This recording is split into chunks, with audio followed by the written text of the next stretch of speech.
Welcome to the Bear Rumble Podcast, your home for everything BHP football. Each week, we dive into the greatest games, preview what's coming next, and share the stories that make Belton Honeypath Bears football special. From legendary coaches to unforgettable moments, this is where Bear Nation comes together. This is the Bear Rumble Podcast.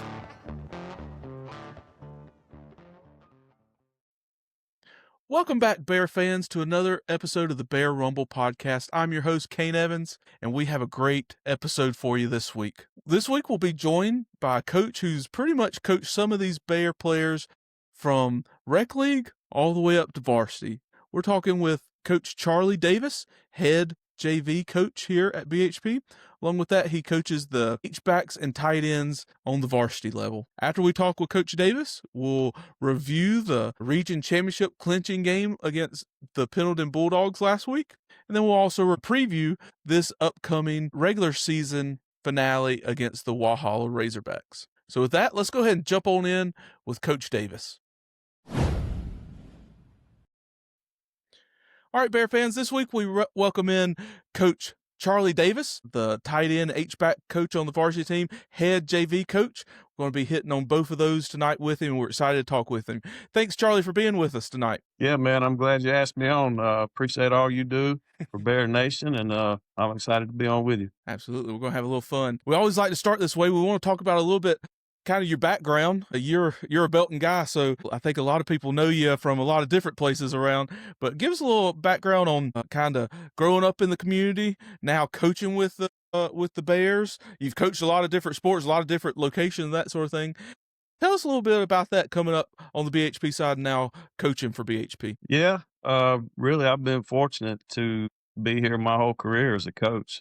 I've taught outside of the District 4 and District 5, but my whole coaching career has been here at BHP. You know, I played baseball here, graduated in 99, and then came back and coached baseball from 2004 till just a few years ago. Was fortunate enough to win 3 state championships with the baseball team, and, you know, had a lot of good times there. And then here recently, I jumped on board and started coaching football and really enjoyed that.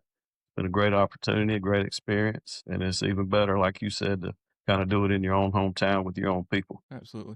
I'm not going to ask you who gets more excited, Coach Williams or Coach Blackston, with those referees or umpires. We might have to hit that later. Yeah, but that's a whole tell me about show. a couple of those coaches. That's right. Yeah. Tell me about a couple of those coaches that kind of made a difference coming up that way. Well, you hit the nail on the head with Steve Williams. You know, he's a legend in this area, coached baseball for all those years. Won 5 state championships. He was a football coach on the 2004 football state championship staff.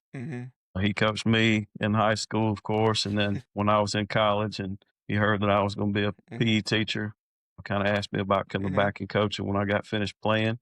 So he really gave me my start, gave me a lot of opportunity and a lot of freedom, a lot of responsibility as far as being a baseball coach for him, and really learned a lot from him. You know, so he's probably been the biggest influence on me as far as a coaching mentor. Absolutely, yeah. Playing under Coach Williams, a lot of people understand the lure of like you said, 5 state championships on the baseball side. Probably, I think, kind of hands down, most people kind of believe one of the best defensive coordinators in the state as he was doing it. He definitely left his mark on BHP, but actually playing under him was a little different. Like, he took the time to teach and connect and that sort of thing, but you knew on Friday night you better do your job, because you might hear it if you didn't. So all right, let's jump over. This was actually a fan submitted question, so about our first one, so you get the honor of that. One of the things you've been able to do is coach some of these kids from a really early age and all the way through their kind of progression. I know coaching some at Belton Little League and Belton Middle, JV now, and varsity now. Talk to me about this group of their seniors now, how their growth that you've seen, that you've been a part of, what it's meant for you to kind of grow, see those guys grow coming up through BHP. Yeah, it's really kind of crazy. I mean, couldn't plan anything like this. You know, of course, a lot of my son Landon, he's a junior, so he grew up playing with all those kids, and that's how I got into coaching. You know, in rec ball, they'll take anybody and everybody they can to volunteer to coach a team. So I was, you know, in that little group of dads that was willing to do it, and you know, we really invested in them and coached them hard. And it's in a small community like ours, you know, all those 8 and under, 10 and under, 12 and under kids, that's what they want to do is be a Bear and play on Friday nights at Marley Gambrell Field, you know, and that's kind of a dream for them. It's a big deal. So it was neat to kind of coach them all the way up through. And then, you know, when they got to middle school age, Coach O'Brien called me and gave me an opportunity to come on board and coach with him. And then he left and went to the high school, and I got the job and coached them for 2 years. And then it just so happened that a job came open at the high school that following year, and Coach Blackson reached out, you know, and I was fortunate to have that opportunity to go up there and coach with them. And here we are 3 years into it. You know, 9-1 first year, 7-1 year two, 9-1 again this year, 2 region championships for the JVs. And, you know, without the 2004 state championship team, you know, we're probably living in the heyday of BHP Bear football the last few years. And, you know, I'm just blessed and honored to be a small part of it. Absolutely. Yeah, people didn't know you might be thinking about you hitching the wagon and riding them up there when you find those players. It's a good one to. You're exactly right. Those guys are good, but I'm sure you've had those kind of moments with these guys where maybe a Friday night something happened. One of those kids that you've coached all the way through. Tell me about one of those moments where you can look back and like, I remember that kid snot-nosed on the football field or something like that, and now he's making plays for the Bears. I really can, and that happens all the time. You know, like just a few weeks ago, Kamarion Glenn came up to me after practice one day and gave me a big hug, and he was like, you know, Coach, you've always been my coach. I don't, you know, that's the only way I know you. You've coached me my whole life. But, you know, I think about Brody Riddle. I think about Kamarion Glenn, Jaden Glenn, B.J. Anderson. Just, you know, you can go down the list just to see those kids, those little boys, turn into young men, first of all, because they are a great group of young men, show a lot of maturity. They do everything the right way, you know, so that's special to see them do it the right way. But then when you see on the field how they get after it, how Kamarion gets after it, you know, it's just all the time. Every time one of them makes a play, you know, I can't help but think, you know, I've coached that kid for a long time, so it's special. It really is. Did you see any of that? I don't know, meanness maybe on some of those guys, or athleticism all the way back in those little league times? Yeah. I can remember some times we had to grab old McCray Pruitt and really get him off the field before he got himself ejected. And he's always been hard-nosed and been a Bulldog, and a lot of them have. You know, but it's like I say, it's just special to see. And, you know, you look back on it, you know, as them growing up, but they're still the same person. You know, Kamarion can't leave the field without giving my wife a big hug and kiss and saying, I love you, Miss Lindsay, you know. So they're just good people, and it's a pleasure to be around them. Absolutely.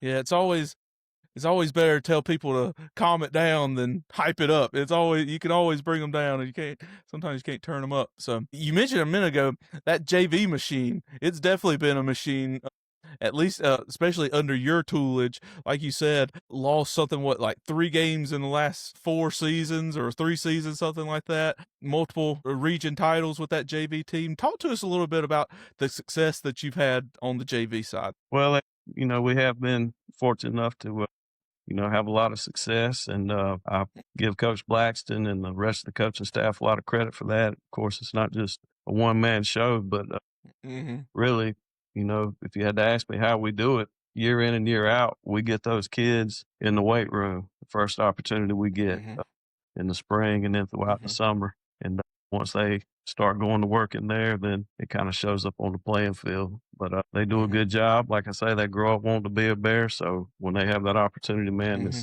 we always have good numbers. We have a lot of kids come out, and I think we're fortunate because it's not like that everywhere. You look on the sideline a lot of Friday nights and count them up, and I mean, they're lucky to have 30 kids on the sideline.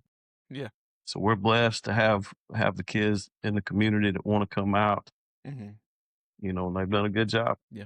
I think one of the things that I've seen kind of from the outside, there's not a rush to get people out of JV. A lot of places say like first sign, or they're bringing kids up just to have numbers on the varsity or something like that.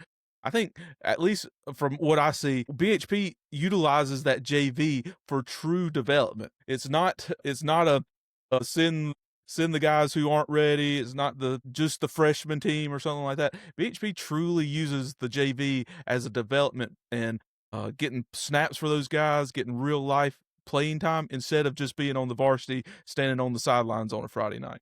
Is that how it feels to you, or is it just something I've seen maybe No, no, that's incorrectly feel? 100%. Coach Blackson does a good job. He wants the JV team to be successful. He structures Yeah. practice where we get time with them every day. They do a lot of individual periods with their coaches. The varsity coaches help coach the JV kids. It's not just, the JV staff. And like I say, if talent wise and size wise and maybe need for a position for depth or whatever it may be, we can pull up some younger kids. But we don't want him just standing over there on the sideline. If we pull a kid up to varsity, it's because he's ready to play varsity. So it's good to let That's them right. develop. And, we run the same offense. Freshman and sophomore year, we kind of run a condensed version of the same thing varsity runs. So they know the formations, they know the play calls. And doggone it, by the time they're juniors and seniors, they're going to know how to run power and counter and buck sweep Yeah. and be good at what There they you go. do. Absolutely. Yeah, I'm sure kind of a byproduct from that, learning to win because of how successful you guys are. A lot of JV teams are those kind of punching bags for other teams. You guys are instilling that bear way from the get go, and it's not like a skip development for those guys. It's great to see. I want to talk about this season. Talk to me a little about, like you said, one loss this year, region title for your JV team this year. 8-1. I think I'm 7-1, 8-1. Tell me a little bit about how your team went this year. We had a really good group come through. We're gonna count the two forfeits that we had, Wahala and Chapman. For whatever reason, pulling Gotcha. kids up and down, couldn't play. But we're gonna Yeah, count those as wins too. So we're gonna say 9-1 region absolutely. championship. Yeah. But no, we had a really good season. The kids, number one, like I said first, they worked extremely hard in the weight room. We had great attendance Mm-hmm. with the kids showing up every day, and that's hard to do over summer because very few of them can drive and Mm-hmm. get themselves there. Yeah. The parents kind of bought in, and everybody showed up, and worked hard. Mm-hmm. We did have our ups and downs. We lost about 12 kids throughout the season for one reason or another, whether it was, kids getting Mm-hmm. hurt out for the season, kids getting pulled up, some kids not doing the Yeah. right thing in the classroom or in the school building, those kind of things. Mm-hmm. So, but every week the kids responded. They worked hard. They trusted the coaches. They were very coachable. And Mm-hmm. I feel like we got better and better each and every week and really played our best football on the back half of the season. Absolutely. Tell me about a couple of those standout players. I know one, I'm sure it was tough for you to lose a quarterback. I think Malachi Bowler was your quarterback for the start of the year, and then he got brought up to do a lot of things. He's done a lot of things on the varsity side.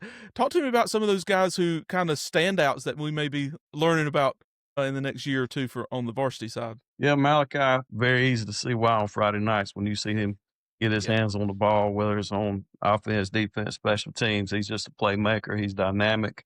Mm-hmm. And to be so young, he really looks the part already. But he played well at Mm-hmm. quarterback, really Mm-hmm. kind of took ownership of that position early in the season, really took charge in practice and kind of pulled everybody along with him as great leaders do.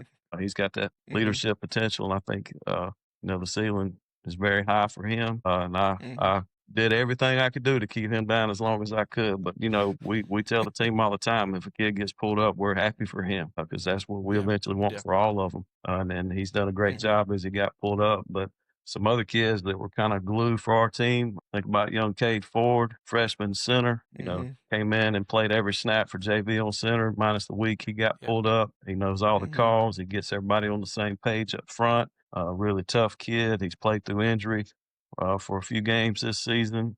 So that's one guy that sticks out. Then you got Adrian McLaughlin, 2-year starter for the JV program. And I joke with him all the time, man, you're a JV All-American, all he does is score touchdowns and make tackles and force turnovers. Okay. Just a great JV player, and he's got a great future for the varsity team. Mm-hmm. Julius Caldwell, he started out as a wide receiver, did a great job. They pulled Malachi up. He stepped in, never played quarterback before in his life, but Wow. I said, "Hey man, you willing to give it a try?" Yes, sir. Whatever's best for the team. And he stepped in and did a great job.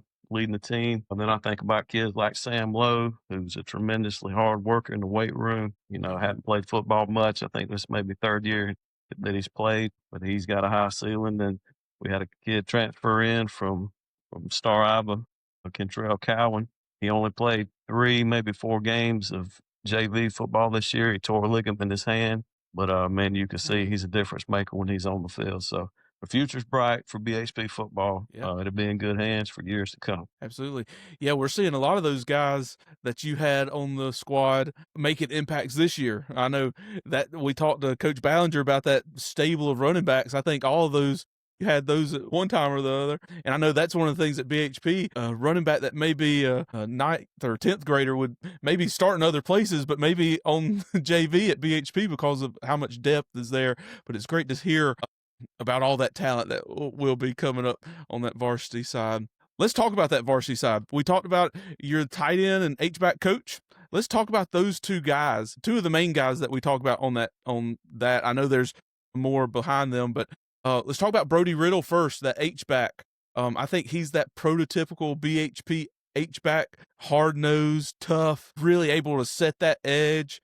Talk to me a little bit about what Brody does good and how it affects this offense. Yeah, I mean, you said it right there with everything you said, just tough as nails, always in the right spot, plays hard from the snap of the ball to the echo of the whistle. And he's one of those kids that played, rec ball, middle school ball, JV ball, all the way up to now for me. And I think what makes Brody so good is he was always an offensive lineman, even through middle school. Yeah. It wasn't until his freshman year in JV we moved him to H-back. His dad played at BHP, was an offensive lineman, so he's always been taught the fundamentals and the technique of that position.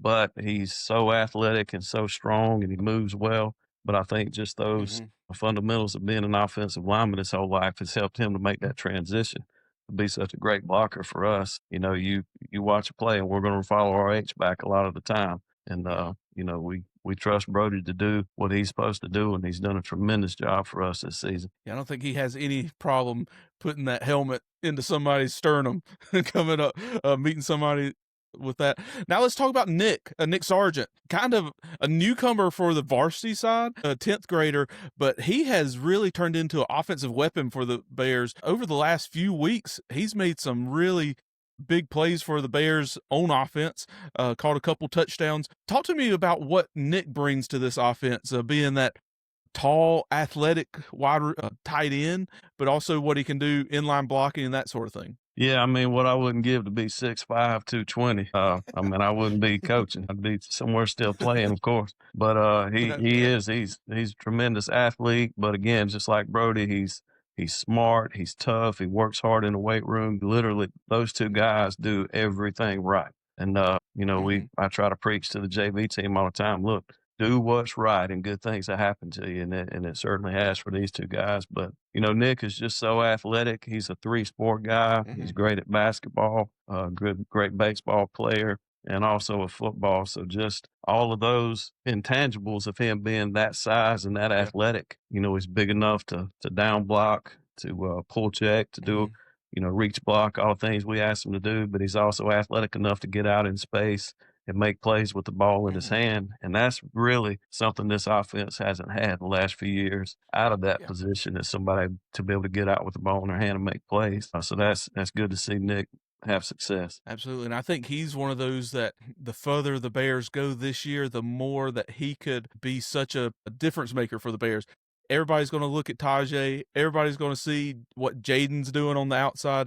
But being able to put a 6'5" guy running down the seam against a safety, I think the Bears would take that any day of the week, that matchup. So more that he gets involved and more that he gets comfortable in this offense, I think the Bears just get even more dangerous on that side of the ball. Talk to me about how those two guys fit in with this offense too. So BHP wants to run the ball first. Talk to me how tight ends, at least not just those two guys, but tight ends and H-backs in general, what that mentality, their mentality lends to the offense as a whole. Yeah, well, you've been around BHP football a long time. We're going to run the ball. And last year you look in the state championship game, at one point I think we had 2 tight ends and 2 H-backs on the field at one time. So, that's just who we are. That's how we're built, and that's what we're going to do. And it's tough to stop.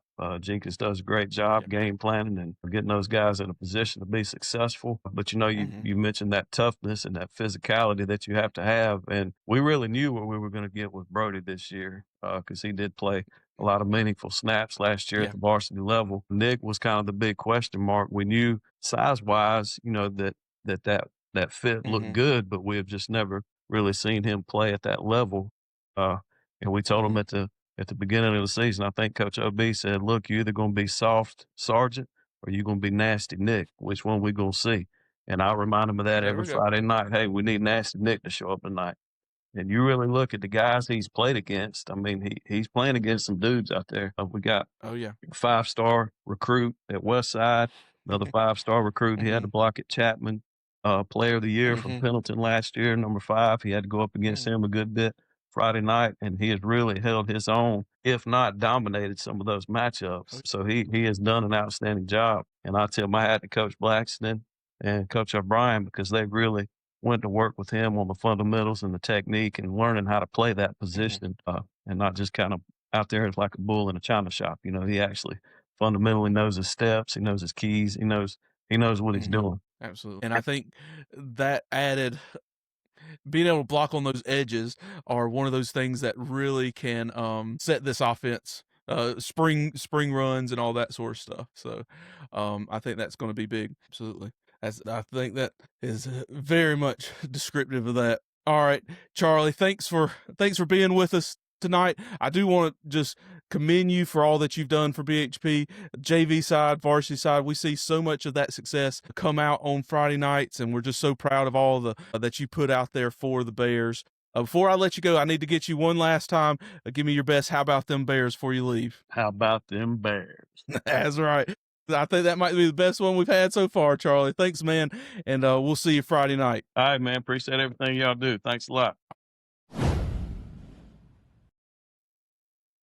All right, Bear fans, let's take it back a week and review last week's region championship clinching game against the Pendleton Bulldogs. The Bears would enter the game undefeated on the season, undefeated in the region 2-0, while Pendleton entered the week 5-3 with 2-0 in the region as well. So both teams had region championship aspirations. If the Bears won, they won outright. If Pendleton won, they would still have to play this week against Crescent. But by the end of the night, the Bears would put all of that to bed and answer the question we've all been asking from the beginning of the year about the region championship. The Bears started out really strong, as they have all year. BHP starts with the ball and drives 60 yards in, I believe, around 8 plays to start the game, and finished off with a touchdown to get on the board early in that first quarter.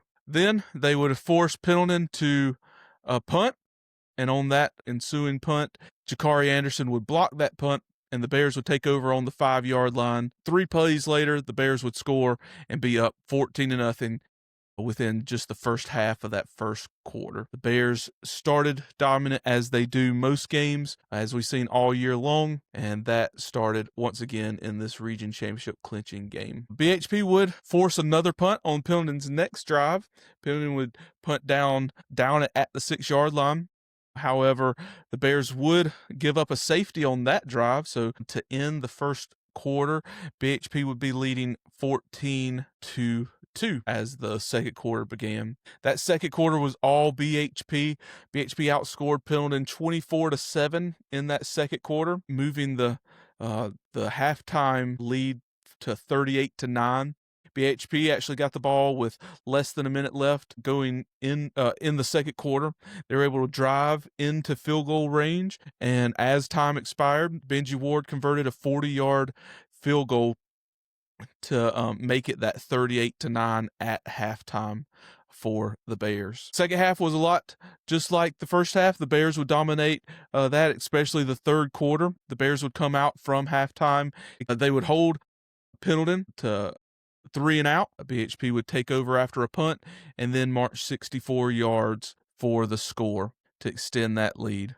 BHP would once again force Pendleton to punt and then take over and go 60 yards on the next drive to really put the game out of hand and that would be the 52-9 with just over 6 minutes left in the third quarter. At that point, Pendleton was able to score two unanswered scores there to end the game, but the final was well in hand. On senior night, where the Bears celebrated this senior class, this outstanding record-setting senior class, they led the way, especially at the quarterback position. Noah Thomas led the Bears in passing, the only passer for the Bears, but he had an outstanding night.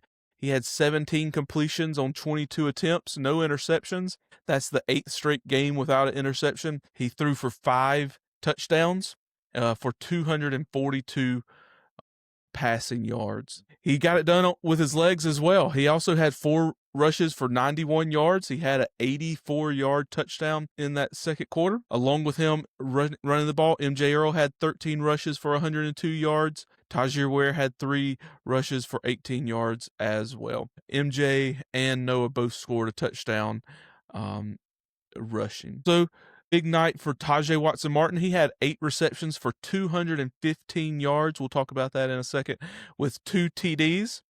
Along with him, 3 other Bears scored a touchdown through the air. Nick Sargent had a 2-yard reception for a TD. Jaden Glenn had a touchdown. He had 3 receptions for 9 yards. And Jakari Anderson had 1 reception for 8 yards and a TD. 5 TDs on the night for Noah passing. He tied a record for most passing TDs in a game for a Bear with those 5 touchdowns. He also tied a BHP record for most total TDs in a game. So he had the 5 passing and the 1 rushing for 6 total TDs on the game. Tied that record. And then Tajay Watson-Martin set a new school record with the 215 receiving yards in a game. Previous record was 213 yards. So Tajay now is the most receiving yards in a game record holder for the Bears. Special team wise, Benji Ward had converted all 7 of his PAT attempts. He also had the 1 field goal made for 3 points there. He also had all the kickoff responsibilities. He had 9 kickoffs for 46.6 yard average. Then punt wise, Noah Thomas had 1 point punt for 44 yards, and Rhett Turner had 1 punt for 45 yards. Now defensively for the Bears, Jakari Anderson led all Bears with 28 defensive points. He had 2 solo tackles, an assisted tackle, had 1 quarterback hurry, 1 tackle for loss. He had the block punt. He also had an interception and a pass breakup on the night. So he did a lot of things for the Bears Friday night. KJ Miles also had 5 total tackles, 2 quarterback hurries. He had a block kick. He also had a pass breakup. And then Kamarian Glenn had 3 total tackles, 2 tackles for loss, and a sack on the night. A lot of other Bears did a lot of great things. Those were the defensive leaders for the Bears. But as I said, the Bears would end the night with a 52-22 win over the Pendleton Bulldogs, which would clinch the region title for the Bears. That would be 3 consecutive region titles for the Bears, the 14th overall for BHP, and the first 3-peat since 2006. But another dominant night for the Bears, both on the ground and through the air. I think we all saw the air yards, but through the ground, BHP also gained 224 yards rushing, so a total of 466 on the night. A very balanced attack, although BHP would score the 5 touchdowns through the air. It was also great to see just a breakout game. We've seen Tajay Watson-Martin do this so many other times, but what a performance he put on Friday night with the Bears getting that win. Same thing with Noah Thomas. But with that brings BHP to 9-0 on the season. They will be traveling up to Wahala this week coming to finish out the regular season, and it will be. But this win on senior night in front of the home crowd really put a stamp on this season, accomplishing one of those championship goals for the Bears. And it'll be very important for BHP to be able to look back on this championship run, but also they want to finish out in a positive way this week against Wahala. But with that, let's go ahead and jump over and preview this week's coming game against the Wahala Razorbacks. All right, Bear fans, let's look at this week's game coming up against the Wahala Razorbacks. The Bears will be entering the game 9-0 on the season, while the Razorbacks will be coming in 2-7 into the game. Wahala has a 2-game winning streak coming into the game. They started the season 0-7 with losses against Landrum, Pickens, Chesney, Seneca, Liberty, Crescent, and then Pendleton. And then 2 weeks ago, they got their first win against Berea. And then last week, their first region win against the West Oak Warriors. With that win against West Oak, they look to clinch the 4th spot in the region, going to the clinching the playoff seed there. And then BHP's win last week clinched the region championship and the first playoff seed out of Region 1. We'll talk about region playoff seeding and a lot of that sort of thing, especially with a lot of that being sorted out this Friday night in our next week's podcast. But even with either outcome of this game, it looks like both BHP and Wahala will be set in their seeding no matter what. Because of that, I think one of the big things, this is kind of where we talk about maybe some of the players to watch out for Wahala or schemes they run. I think this week, more than anything, the opponent that BHP's facing is the Bears themselves, playing to that standard with the only thing that hangs in the balance is undefeated season. It's a huge goal for the Bears, but no playoff seeding, no region titles, in the balance with this win or loss for lesser teams may provide a letdown. So the Bears have to play to that BHP standard, not looking at the opponent, not looking at their talent, where people say teams are ranked or anything like that. BHP has to come out with their excitement as they have been able to bring into all these games this year, and then bring in that domination that they've been able to play with all year long. The Bears will look for that undefeated regular season. Only has been done 3 other times in school history, so that will be a motivator for the Bears. But it's going to be great to see how the Bears, this last regular season opportunity to make a statement, to be able to play both outstanding on the offense and defensive side. Wahala is a team that has given up 70 points 3 different times this year, so I think that may not be out of the realm of possibility. They've also looked to maybe be held to low score on the defensive side as well. So dominant outcome is what BHP has to be focused on this week. Showing up, being present in the moment, being able to put the opponent out of their mind and really focus on what BHP does best. But now with that, let's go ahead and jump into our 5 quick stats. BHP is 25-5 all time and 11-1 under Coach Blackson against Wahala. We talked about Tajay Watson-Martin's 215 yards last week. Since 2014, BHP's only had a 100-yard receiver 19 times in those 14 since 2014. Tajay Watson-Martin has done that 5 times. He's 5 of the 19 times where a receiver's gone for 100 or more yards. We talked about this BHP senior class. They have scored 2,217 points currently in their career at BHP. That's already more than any BHP class in BHP history, any senior class in BHP history. BHP's won 16 consecutive region games dating back to week 6 of 2022. And then currently BHP has a point differential per game of 38.4. BHP's only had 2 other seasons, 2023 and 1999, where they have ended a regular season with a point differential over 30. If the BHP has at least the 38.4 at the end of the regular season, that would be the highest mark of any BHP team ever. So with that, Friday night will be great to see the Bears one last time in the regular season stepping on the field. It's we travel up to Wahala, one of the longest trips we have, one of the most scenic trips we have. It's a great view, great stadium there, easy to get into and out of. So Bear fans, it's a great stadium, a great game to go to. Hopefully we'll be able to see a great BHP win to close out the season there in Wahala. We hope to see you there, but we also hope to see a BHP win come out on Friday night. All right, Bear fans, that's a wrap on episode 14 of the Bear Rumble podcast. Thank you so much for joining us again this week. We had a great conversation with Coach Charlie Davis about the JVs and the tight ends and H-backs. Thanks for his insight. Thank you for making time for us there, Charlie. Bear fans, thank you for taking your time and joining us as we talk about this Bear football team. We ask that you do subscribe, tell others about the podcast. We want to get this football team as much publicity as we can, and the best way to do that is to subscribe and tell others about the podcast. Also, follow us on thembears.com. That's where all of the game, individual, season stats, historical stats are housed. We also have records, the all-time records there on the website. We also publish a long-form article where we go more in depth on the review of the previous game, review of the preview of the upcoming game. We also give more of those Bear stats, quick stats there, and then you even get a prediction of the upcoming game from myself. Then lastly, follow us on any of our social medias, Twitter and Facebook.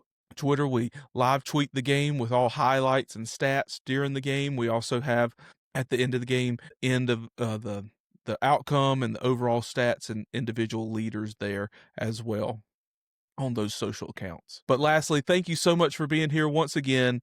Please subscribe and tell others. And then lastly, I want to leave you with, how about them Bears?